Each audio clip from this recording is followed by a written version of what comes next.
প্রতিটি নতুন দিনের আগমনে হারিয়ে যায় এক একটি পুরনো দিন। সেই দিনের যাপন হয়ে যায় অতীত। এই অতীতকেই আমরা অঙ্কন করি আমাদের ডেইলি ব্লগে। এক একটি দিনের ভালো লাগা মন্দ লাগার মুহূর্তগুলোকেই নিয়ে সাজানো হয় এক একটি দিনের ব্লগ। আজকে আমি সুপার ওম্যান 5-এ আছি। আসসালামু আলাইকুম এভরিওয়ান, আশা করি আপনারা সকলে ভালো আছেন। আলহামদুলিল্লাহ, আমিও আল্লাহর রহমতে ভালো আছি। আজকে আমি আর্লি মর্নিংয়ে চিকেন দাদাকে আর কি ফোন করে দিয়েছিলাম যে চিকেনটা দিয়ে দেওয়ার জন্যে। যে প্রথমেই যাকে দেখলেন উনি হলো চিকেন দাদা। তো উনি সকালে এসে আর কি চিকেনটা দিয়ে গেছে, কারণ আজকে অনেক অনেক কাজ আছে। তাই আমি অফ ক্যামেরাতে আমাদের নাস্তা হয়ে গেছে এবং চিকেনটাকে আমি ভালোভাবে ধুয়ে রাখলাম। এবার সকালে আমরা বেরিয়ে পড়লাম বাজারের জন্যে, কারণ সকালে মানে চিকেনটা আমি ধুয়ে রেখে দিয়ে এসেছি এবং নাস্তাও আমাদের কমপ্লিট হয়ে গেছে। এবার বাজারে যাব, বাজার করে এসে আবার রান্না আমাদেরকে বসাতে হবে। তো আমি লাভলি ভাবি আর নিকাত ভাবি তিনজনেই বাজারে গেলাম। তো বাজারে ফ্রেশ ফ্রেশ বাজার ছিল, সমস্ত কিছু দেখে শুনে বাজারটা করা যায়। আর জেন্টসরা বাজারে গেলে কি হয়, কোনো হয়তো একটা জিনিস এত পরিমাণে নিয়ে নেবে যে সেটা হয়তো অনেকটা দিন খেতে হবে। তো সেই জন্যে আমরা নিজের থেকে নিজেরাই বাজার করলাম, বেশ মনের মতো করে যতটুকু দরকার, যতটুকুই পরিমাণটা দরকার, তো সেই অনুযায়ী আমরা বাজারটা করে নিই, এতে আমাদের সুবিধাই হয়। এখানে সমস্ত কিছু আলু পেঁয়াজ নিয়ে নিলাম, সব সবজি নিয়ে নিলাম। এই দাদাটার কাছে আমরা মাছ নিচ্ছিলাম, তো উনি আর কি কেটে পরিষ্কার করে ভালো করে দিয়ে দেন। এরপরে আমরা বাড়িতে এসে মাছটাকে আবার ভালোভাবে আমরা ধুয়ে নিই। বাজারে দুটো মাছের দাদা আছেন, তো আমরা চেষ্টা করি দুটো দাদার কাছ থেকেই মাছ নেওয়ার। আমরা আর অন্যজনের কাছ থেকে নিই না, কারণ এনাদের কাছে ভালো মাছ থাকে।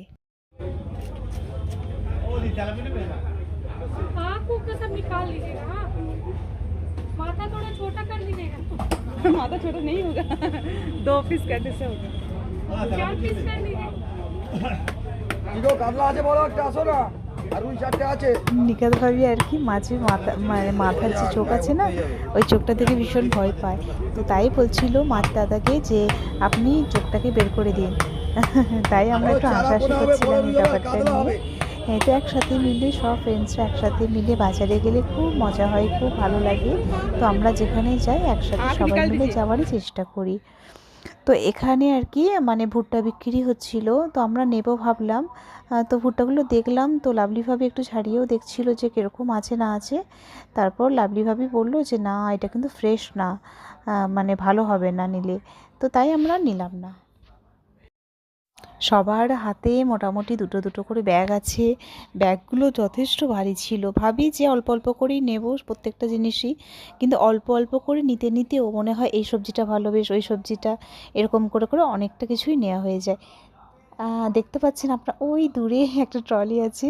আমি গত ভিডিওতে বলেছিলাম না যে আলহামদুলিল্লাহ, যে আমরা মানে ভাবনার সাথে সাথেই আমাদের ট্রলি চলে আসে। আলহামদুলিল্লাহ।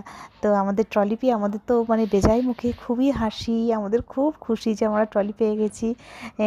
এতটা রাস্তা একটুখানি কষ্ট করে এসেছি বটে, কিন্তু এবার যতটুকু যাব সেটা আরামের সাথেই যাব। তো আমরা সবাই মিলে ট্রলির উপরে দিয়ে দিলাম সামানাগুলো, এরপরে আমরা নিয়ে যাব। মায়া এমন একটা জিনিস যেটাতে পড়ে গেলে আপনি সহজে আর বের হতে পারবেন না। সংসার হচ্ছে সেই মায়ার জায়গা। আপনি যখন আপনার সংসারটাকে মনের মতো করে ভালোবাসবেন, সেই মেয়ে কখনো সংসার ছেড়ে পালাতে পারবে না, সংসার থেকে দূরেও থাকতে পারবে না। আমরা মেয়েরা সবাই সবার সংসারকে অনেক অনেক অনেক বেশি ভালোবাসি। এখানে পায়রাগুলোকে কি সুন্দর লাগছে, কারণ ওদেরকে খাবার দেওয়া হয়েছে, তো ভীষণ ভালো লাগে। সকালের দিকে পায়রাগুলো থাকে তো খুব ভালো লাগে। এরপর আমি মাছটাকে ভালোভাবে ধুয়ে নেব, কারণ কালকে তো সোমবার, তো সেই অনুযায়ী কিছু জিনিস আমাকে আজকে মাথায় রেখে কাজটা করতে হবে, যাতে আমার কালকে কাজটা আসান হয়ে যায়। তো এরপরে আমি মাছটাকে ধুয়ে নেব।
আমি সবগুলো মাছই মোটামুটি ভেজে নিচ্ছি, কারণ সকালের দিকে আমার এগুলো তাহলে সুবিধা হয়ে থাকবে, কাজটা আগিয়ে থাকবে।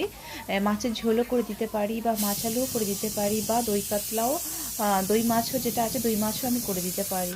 তো যেটা আমি যেরকম ভাববো সেই অনুযায়ী আমি সকালের কাজটা করে দেবো।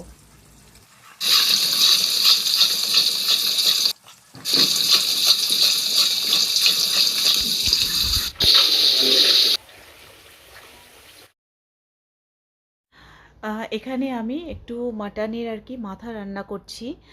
আয়ানের পাপা খাবে, বাজি খাবে আর নিশা বুবু খাবে। তো ওনাদের জন্যই আমি রান্নাটা করছি। আমি তো তো এইভাবে একটু কষাতে হবে, যেহেতু মাটন তো একটু কষিয়ে কষিয়ে রান্না করলে মানে বেশি খেতে ভালো লাগে। তো সেই জন্যেই আমি রান্নাটা করে নিচ্ছিলাম। তো রাতে রুটির সাথে হয়ে যাবে, বেশ সুবিধাই হবে তাহলে। আর একদিকে ভাত হচ্ছে, একদিকে অন্যান্য রান্নাগুলোও হচ্ছে। কারণ আজকে রবিবার তো ভীষণ আমি মানে খুবই ব্যস্ত, আজকে আমার মানে দিনটা আছে খুবই ব্যস্তর দিন। একটু আমি বসারও টাইম পাইনি, মানে না মানে বসার টাইম পেয়েছি না কিছু রেস্ট নেওয়ার টাইম পেয়েছি, একদমই পাইনি। তো খুব আর কি অনেকগুলো রান্না করার ছিল। তো সেই জন্যে আর কি মানে একদমই টাইম পাইনি। এদিকে মাছ ভাজা হচ্ছিল, একদিকে ভাত হচ্ছিল আর একদিকে মাটনের মাথাটা রান্না হচ্ছিল। আমার মাছগুলো প্রায় ভাজা হয়ে গেছে। এবার আমি কি করব, মাছগুলোকে ঠান্ডা করব। ঠান্ডা করে আমি ঠান্ডা অলরেডি হয়ে গেছে আমার, ঠান্ডা করে আমি মানে একটা কন্টেনারের মধ্যে ভরে দিয়ে আমি রেখে আমি ফ্রিজে রেখে দেবো, তাহলে আমার সুবিধা হবে। তো আমি মানে ভেজে আর কি কন্টেনারের মধ্যে রেখে দিচ্ছি। যে রাঁধতে জানে সে চুলোও বাঁধতে জানে, নারীদের ক্ষেত্রে এই কথাটা প্রায় সময় শোনা যায়। আমার কাছে মনে হয় এমন একটা কথা বলা হয়, তার পেছনে একটাই কারণ হচ্ছে মেয়েরা একসাথে অনেক কিছু করতে পারে। যেমন একজন পুরুষ যখন সারাদিন বাইরে কাজ করে আসে, তারপর বাড়িতে এসে ঘরের কিছু কাজ সেইভাবে করতে হয় না, কিন্তু সেম কাজ অনেক ক্ষেত্রে অনেক নারীও করে। বাইরে কাজ করে এসেও তারা কিন্তু ঠিক সেমই আবার একই কাজ করে। আমার কাছে মনে হয় এই কারণেই হয়তো এই কথাটা নারীদের ক্ষেত্রে প্রযোজ্য, যে রাঁধতেও জানে সে চুলও বাঁধতে জানে। তো যাই হোক, আপনাদের সঙ্গে অনেক কথাই আমি শেয়ার করলাম। তো আমার মানে মধ্যে তো অতটা তো গুণ নেই, এই অল্প সামান্য কাজ করার চেষ্টা করি। তাই এরপরে আমার আলুগুলো প্রায় ভাজা হয়ে গেছে। এরপর আমি চিকেনটাকেও ঠিক সেম ক্ষেত্রে ভেজে নেব। যেরকম আলুটাও ভেজেছি সেরকম চিকেনটাকেও আমি ভেজে নেব। প্রশ্ন করা হলো সবর কাকে বলে?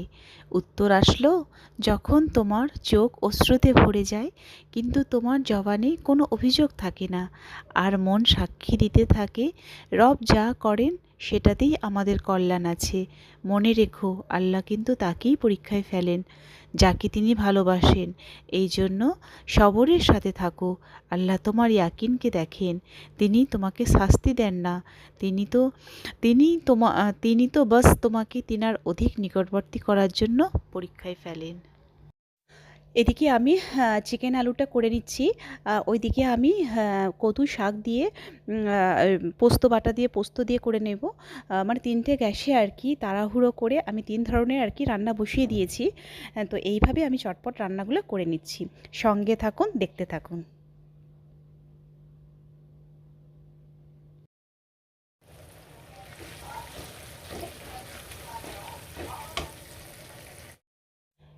আমার ভিডিওতে আমার ভিউয়ার্সরা এত সুন্দর সুন্দর কমেন্ট করেছেন যে কি বলবো, heart touching, touch of my heart.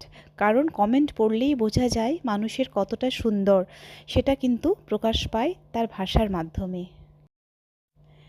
আমার ভিডিওর কোনো অংশ যদি আপনাদের ভালো লেগে থাকে তাহলে একটা কমেন্ট করবেন, আর যদি অনেক বেশি ভালো লেগে থাকে তাহলে অবশ্যই সাবস্ক্রাইব করবেন।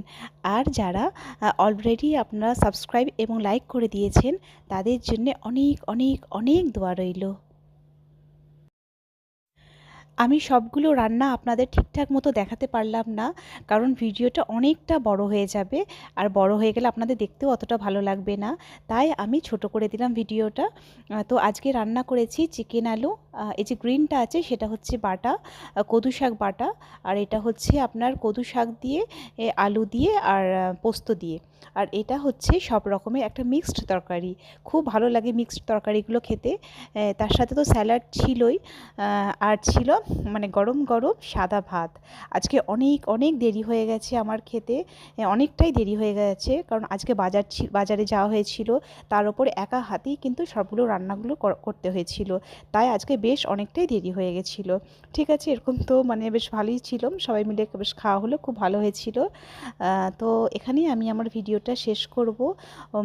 এরপরে নিয়ে আসবো নতুন একটা গল্প কথা নিয়ে। আসসালামু আলাইকুম, আল্লাহ হাফেজ।